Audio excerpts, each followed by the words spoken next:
अस्सलाम वालेकुम नाज़रीन, मैं आया सनागुल तां ॾिसी रहिया हो न्यू मेहरान न्यूज़ रुख कयूं था ख़बरनि ॾांहुं। ख़बर शामिल कई पिया तलार मां रिपोर्ट मोहम्मद हनीफ़ मलाह जी।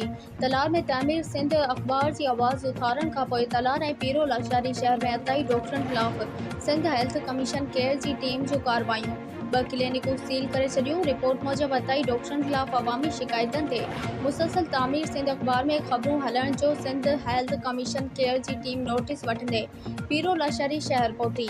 हेल्थ कमीशन केयर जी team deputy director doctor Yasir Koso, medical officer doctor Ashfaq Qureshi, medical officer doctor Maqsood Ahmed Soomro ओचितो छापो हणी अताई डॉक्टर यूनुस खान पठान, अताई डॉक्टर चंद्र कुमार मकवाणा जूं क्लिनिकूं सील करे छॾियूं आहिनि। उन मौक़े ते सिंध हेल्थ कमीशन केयर जी टीम साफ़िन सां ॻाल्हाईंदे चयो त अवाम जी जाननि सां खेॾंदड़ पीरो लाशारी जे अताई डॉक्टरनि जूं 2 क्लिनिकूं कुझु टाइम अॻु पिणु सील कयूं हुयूं, जेके अताई डॉक्टरनि पाण मुरादो दुबारा खोले छॾियूं, जिन खे ॿीहर सील कयो वियूं आहिनि। उन खां अलावा तलार में पिणु छापो हणी साॻिई अताई डॉक्टर यूनुस खान पठान जी क्लिनिक सील कई वई आहे।